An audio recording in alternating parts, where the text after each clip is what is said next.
Turma, uma das obras mais incríveis da história da arte sobre o direito e a política, sem dúvida, é a Alegoria do Bom e do Mau Governo de Ambrogio Lorenzetti.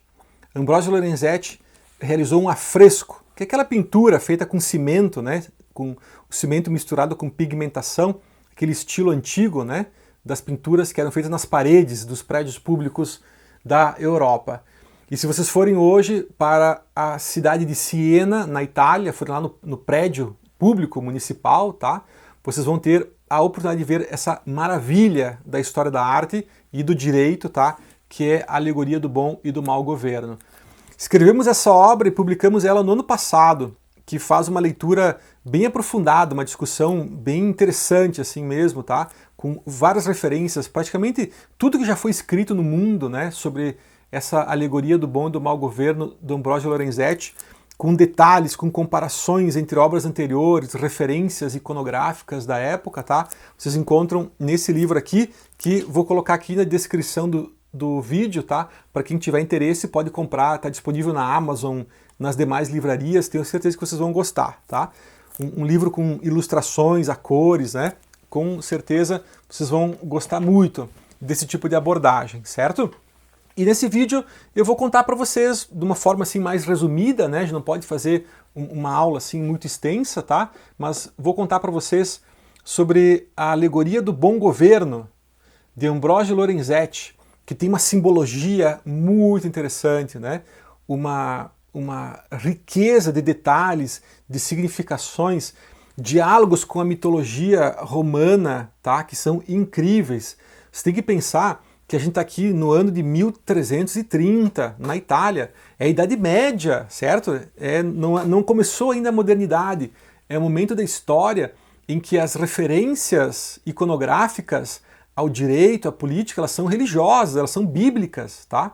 E de repente, numa obra de arte dessas, a gente encontra aqui referências à mitologia romana, à mitologia grega, certo?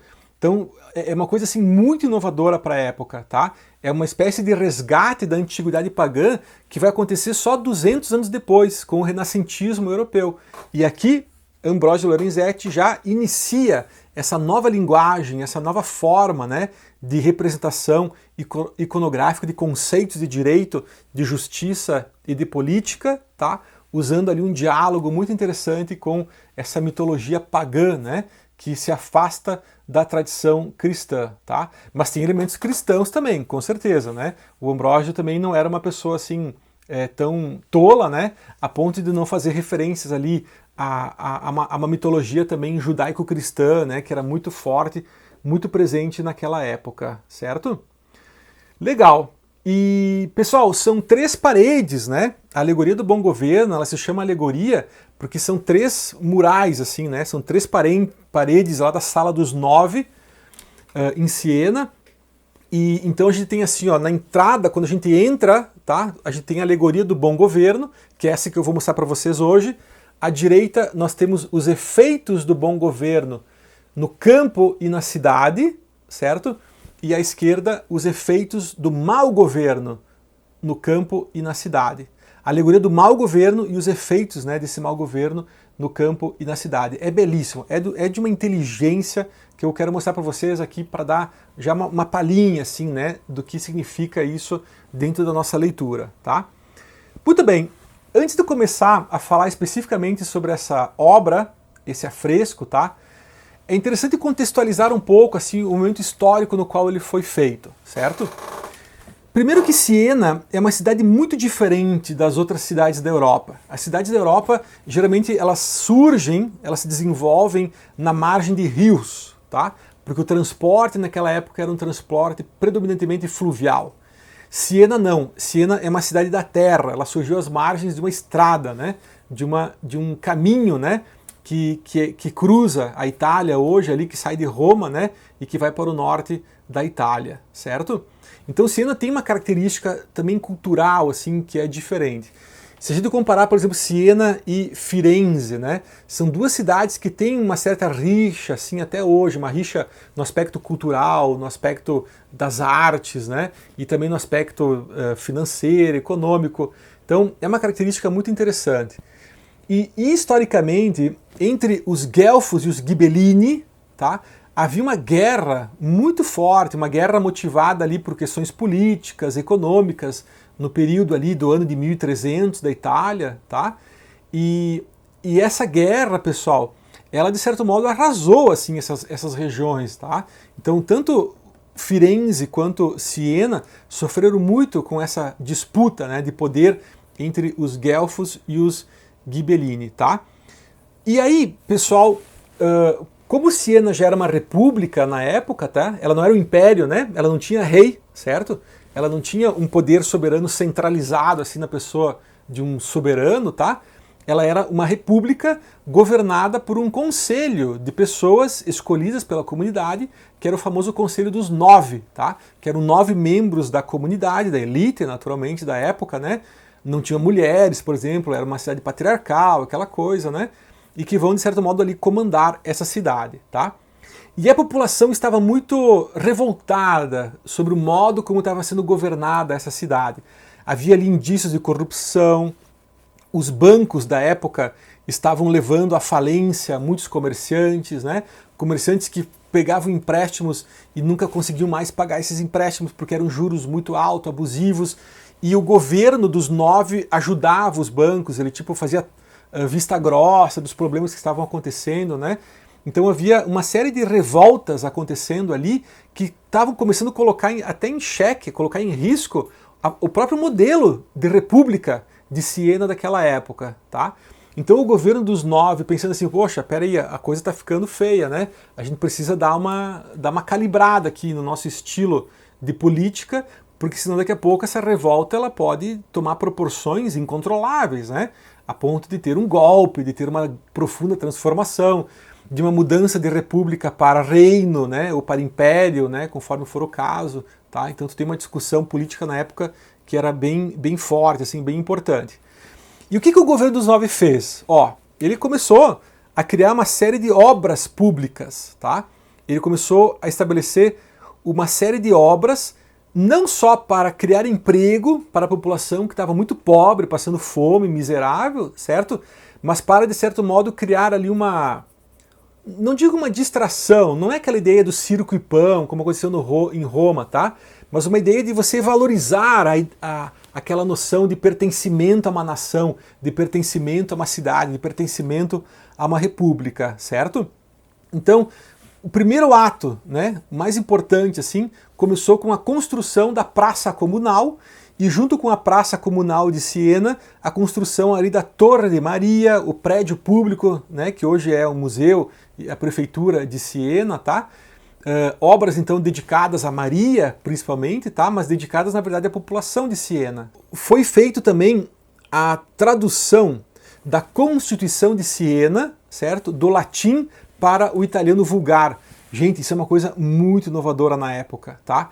Porque são pouquíssimas pessoas que sabem ler e escrever naquela época. Vocês entendem isso, né? Estamos ali na Baixa Idade Média. Aliás, sim, isso, estamos ali na Baixa Idade Média, meus caros. Não é como hoje, que muitas pessoas sabem ler e escrever. Naquela época era só as elites que sabiam ler e escrever, certo?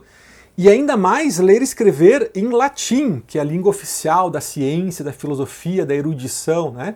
Então eles criaram um projeto de tradução da Constituição de Siena para o dialeto, para aquela linguagem vulgar, para aquele italiano vulgar, o italiano comum, o italiano que as pessoas falavam na cidade, tá? Então olha que coisa interessante a ideia de você praticar ali uma política de acessibilidade, né, de inclusão das pessoas que não têm a compreensão do latim para começar a entender os conceitos mais importantes, os princípios que guiam, né, a cidade de Siena, certo? Uma ideia muito importante e muito interessante, né, que foi pensada naquela época, muito inovadora, vamos dizer assim, né, para a época, tá?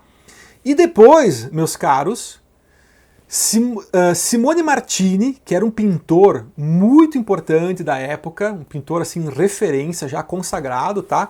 Foi convidado a fazer uma ilustração, uma pintura, um afresco, tá? Ali na entrada desse prédio público de Siena, certo? E essa pintura, meus caros, vou mostrar para vocês agora, ela aqui, ó. É a pintura, essa aqui, ó, a Maestá. É Maria no centro, como uma rainha sentada num trono, segurando o menino Jesus. E o menino Jesus segura um pergaminho aberto na sua mão esquerda, onde está escrito na linguagem latim da época, erudita, tá? Mas eu vou falar para vocês em língua portuguesa. Está escrito assim, ó. Seja justo, vós que quer ser juiz na terra, tá? Olha que interessante. É uma passagem da Bíblia, né? Sejais justo, você que quer ser um juiz na terra. Você quer ser juiz na terra, você tem que começar a ser justo antes de ser um juiz na terra, certo? Então repara que Simone Martini, pintor consagrado na época, um artista realmente importante, tá? Ele faz uma obra aqui belíssima, fantástica, que envolve anjos e santos, todos devidamente aureolados, ok? Com uma referência muito importante à justiça, tá? Que já é um conceito que está meio que saindo um pouco daquela noção, digamos assim, do juízo final, né? De justiça como um juízo final de uma tradição bíblica, católica ou cristã, né? Cristocêntrica, tá? De um modo geral, certo? E quando a gente lê esses diálogos que existem, ó, cada um desses santos e anjos aqui ao redor, tá? Eles têm pergaminhos e aqui tem diálogos, tá? No meu livro eu explico, tem a tradução, o que cada um desses diálogos significa, tá? Os textos, né? E esses diálogos falam do bom governo, certo? Fala do bem comum e do bom governo, tá? Essa palavra governo, ela não existe na época. A palavra governo é uma palavra que só vai aparecer na modernidade, certo? Tanto que a obra do Ambrosio Lorenzetti no original, ela não se chamava Alegoria do Bom Governo, certo? Porque governo é um termo que não existia naquela época. Ela se chamava Alegoria do Bem Comum. E o bem comum e justiça são dois elementos centrais nessa imagem que Simone Martini faz lá na entrada, no salão de entrada do prédio do Palácio Público de Siena, tá? Aí quando a gente vai aqui para a Alegoria do Bom Governo, a gente percebe já uma questão, um diálogo aqui que é bem interessante, tá? Primeiro, reparem que as figuras maiores aqui, ó, até de certo modo distorcendo uma perspectiva natural da imagem, né? Também é a justiça e o bem comum. Percebem? A justiça aqui com a balança, né? Representada por uma mulher, uma rainha, tá? Poderosa, sentada num trono, certo? E do outro lado da imagem, esse poder soberano, que representa aqui o bem comum, tá? Como um rei mais velho, né? Mas ao mesmo tempo altivo, ele tem a barba branca, mas ao mesmo tempo ele tem uma posição assim de muita energia, de muita força, certo? Então repara que tanto lá em Simone Martini quanto aqui na Sala dos Nove, nós temos esse diálogo mostrando para nós que as duas referências mais importantes é a justiça e o bem comum, tá? Por que a gente sabe que essas referências são mais importantes aqui, pessoal, e não o povo, né? Não as virtudes, não outras coisas? Porque essa aqui é uma linguagem gótica, é uma estética gótica ainda, não é ainda o renascentismo, certo? E é muito comum na linguagem da estética gótica representar a importância relativa que um personagem tem na imagem através do tamanho que ele tem, da proporção que ele tem em relação aos demais. Então, se vocês verem aqui nessa imagem, o tamanho do povo, né, dessas pessoas aqui, ó, como eles estão num primeiro plano, deveria ser muito maior do que os personagens que estão em segundo plano, percebem? Porque é natural na nossa visão que as coisas que estão próximas, elas sejam maiores, e as coisas que estão mais distantes, elas sejam menores. Mas a linguagem gótica, ela subverte essa relação, de assim, original ou natural da imagem, né? Ela coloca como as coisas maiores aquilo que é mais importante. E os maiores personagens nessa alegoria do bom governo, sem dúvida, é a justiça e o bem comum. Igual lá nos diálogos, né, entre os anjos e os santos de Simone Martini, tá? Muito interessante, portanto, essa estratégia, né, que Lorenzetti utiliza para analisar essa questão, tá? Agora, meus caros, quero começar explicando para vocês essa imagem da justiça. é uma imagem diferente, certo? É uma justiça que não tem venda nos olhos e ela olha para cima, ela olha para o céu. Ela olha, na verdade, para a divina sapiência, para a sabedoria divina, que está aqui em cima, ó, flutuando no céu, tá? A divina sapiência, ela segura um livro, que é o livro da sabedoria, tá? E é ela que segura a balança da justiça. Olha que interessante. Não é a justiça que segura a balança. Em Ambrósio Lorenzetti, a balança ela é sustentada pela sabedoria divina. E o que a justiça faz? Ela faz o equilíbrio dessa balança. Reparem que as mãos da justiça, apontadas para a terra, apontada para o chão, ela faz a justiça no mundo prático. Então, enquanto essa justiça olha para o céu, ela olha para as coisas divinas, para a sabedoria de Deus, as suas mãos, no entanto, estão apontadas para a terra, para o mundo prático. Tá? A justiça aqui ela faz essa mediação, portanto, entre uma sabedoria divina e uma sabedoria voltada à justiça no mundo prático. Nos pratos da balança, nós encontramos dois anjos diferentes, né? De um lado, nós temos um anjo vestido com uma cor vermelha, que é a cor do sangue, a cor da morte, tá? É a cor do poder de matar ou de fazer viver alguém. E do outro lado, um anjo vestido de branco. E o branco, naquela época, também já era a ideia da cor da paz, certo? Uma ideia de neutralidade. É por isso que o anjo vermelho, turma, ele representa aqui a justiça retributiva, aquele conceito aristotélico, né, que está em Ética Nicômacos de Aristóteles, de justiça retributiva, que é a justiça do direito penal. E olha o que o anjo está fazendo. Ele está punindo um culpado, né, dando uma espadada aqui, ó, decepando o pescoço, né, decapitando o culpado por um crime, certo? Cuja adaga está aqui no chão, ao seu lado, ok? E por outro lado, esse mesmo anjo que decapita a cabeça do culpado, ele coroa o inocente, percebem? Olha que imagem belíssima, forte, naturalmente, né? Naquela época as imagens elas tinham essa potência, né, de significação, mas olha que representação interessante, né, que Ambrósio Lorenzetti faz, tá? Um anjo, é o anjo do direito penal, é o anjo da justiça penal, punindo o culpado e coroando, né, e dignificando a vítima, dignificando o inocente, tá? Que segura aqui um ramo, que talvez seja um ramo de oliva ou um ramo de marmelo na época, tá? Que era o ramo que simbolizava a autoridade, tá? Eram só os magistrados que usavam esse tipo de ramo, que simboliza a autoridade, né, do poder. Então é interessante perceber que a vítima aqui, ela é tratada, né, como uma autoridade, certo? Ela não só recebe a coroa, como também ela tem ali a representação, né, de uma pessoa que é dignificada, que é honrada por essa justiça. Do outro lado, pessoal, temos um anjo branco que representa a justiça comutativa, certo? Que é a justiça do direito civil. É aquela justiça do equilíbrio das trocas, né? Da equidade nas trocas comerciais e nas trocas cíveis, certo? E olha que interessante, o anjo ele está ajudando a fazer uma mediação justamente numa troca comercial. Uma pessoa está dando um objeto para uma e o outro está devolvendo um outro objeto em troca, tá? E as pessoas aqui elas são iguais, repare que interessante. Tu não tem aqui nobres e pobres, né? Tu não tem pessoas que estão em uma relação hierárquica na sociedade. Diante da justiça, tanto o culpado quanto o inocente, quanto as pessoas numa troca comercial são iguais, com o chapéu, né? Que representa ali uma certa dignidade da época. Muito bonita essa forma, né? De representar a justiça. Agora reparem uma outra coisa interessante. Aqui, pessoal, nessa figura que também é maior, né, proporcionalmente maior do que os outros, nós encontramos, e a gente lê aqui na tábua dela, tá? A figura da Concórdia. Quem era Concórdia?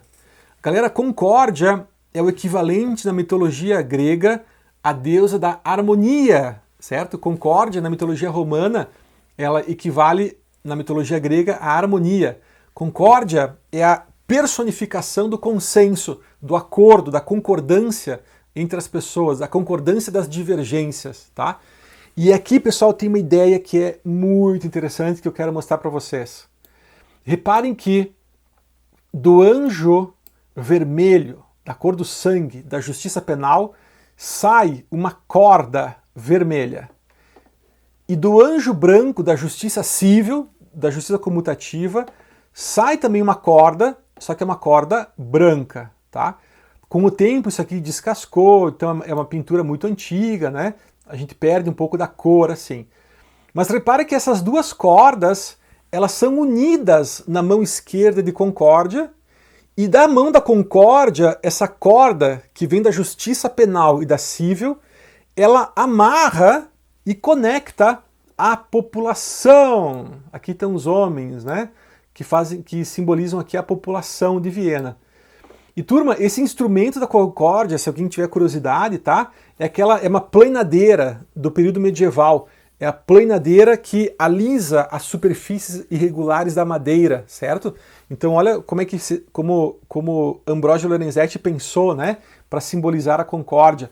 Uma planadeira que corrige as superfícies, né, e alisa uma superfície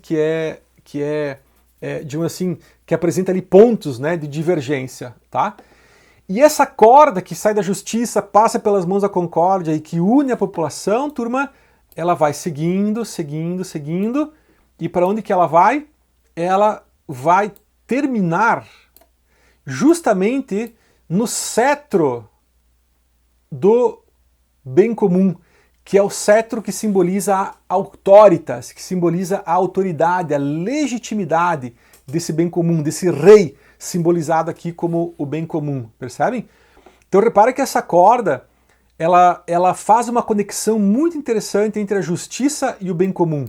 Ela sai dos pratos da justiça penal e civil, se enrola, passando pelas mãos da Concórdia, segura unido o povo, e é justamente essa união do povo que constitui a base, o fundamento do cetro da autoridade do poder soberano. Cara, essa é uma ideia muito avançada para a época, tá? Muito avançada mesmo, certo? Isso aqui deveria ser muito mais estudado, né? Pelo pessoal que trabalha com teoria política, com filosofia política. Porque a gente tem aqui, galera, uma ideia tão sofisticada de consenso que a gente vai ver isso só nos estudos mais modernos, assim, sobre democracia, né? Sobre o contratualismo e tal. E a gente vê aqui um potencial, né, de compreensão dessa relação de fundamento aqui que é muito interessante. E olha só a representação do consenso, que interessante também. Reparem que o rosto das pessoas aqui, não está todo mundo feliz, não está todo mundo alegre, não está todo mundo olhando para uma mesma direção, percebem? A gente vê aqui pessoas que olham para trás, umas olham para frente, umas têm uma cara assim meio tipo contrariado, mas todos seguram juntos a mesma corda, tá? Olha que ensinamento interessante que a alegoria de Lorenzetti coloca para nós, certo? O consenso não significa que todo mundo tem que pensar igual, que todo mundo tem que fazer a mesma coisa. Não, o consenso da concórdia aqui, que faz essa conexão entre justiça e o bem comum, ele admite o dissenso, ele admite a divergência. As pessoas não precisam pensar sempre iguais, tá? Mas todo mundo segura a mesma corda, mesmo contrariado, mesmo olhando para trás, mesmo com uma cara meio feia, tá? Todo mundo segura esse mesmo projeto político comum. Existe uma unidade em termos de um projeto político comum, tá? É belíssima, né? Essa representação, certo? Pessoal, um detalhe aqui bem interessante do bem comum é que ele não usa coroa. Ele usa um chapéu. E na época, sabe quem que usava esse tipo de chapéu? Os magistrados, tá? É um chapéu de magistrado. Lorenzetti coloca para nós como a corporificação do bem comum, não um rei qualquer, mas é um magistrado, é um homem da lei, tá? Isso é uma coisa também muito interessante, que é uma inovação muito forte assim, né, para a época. O bem comum não é um rei, ele é um magistrado, ele usa o chapéu de magistrado, de juiz daquela época. Ele tem aqui o escudo que simboliza Maria e o Menino Jesus, que é o símbolo, né, de Siena, tá? A roupa dele também, branco e preto, são as cores de Siena, certo? Uma roupa muito rica, né? Muito suntuosa, certo? E aos pés desse bem comum, nós temos aqui uma representação, né? É uma representação da mitologia da fundação de Siena, que dialoga com Rômulo e Rêmulo, né, amamentados por uma loba, tá? Só que a loba de Siena, ela é uma loba aqui carinhosa, repara que ela cuida, né? Ela tem um certo afeto pelas crianças, tá? E enquanto que a loba romana, ela é uma loba mais agressiva, é uma loba que amamenta, mas ela está atenta, ela está pronta para atacar, sabe? É interessante vocês perceberem essa diferença entre a loba de Siena e a loba romana, tá? Que é outra fundação mitológica muito bonita, assim, né, da história, que a gente encontra na Eneida de Virgínio, lindíssima, né? Essa mitologia da fundação de Roma. Como é a Odisseia, ou como é também as Lusíadas e Camões, né? Cada uma dessas civilizações tem uma obra, digamos assim, poética, né? Que constrói a ideia de um fundamento místico para a sua própria identidade, né? Nacional. É muito bonito conhecer essas histórias, tá? Pessoal, abaixo do bem comum, nós encontramos aqui soldados.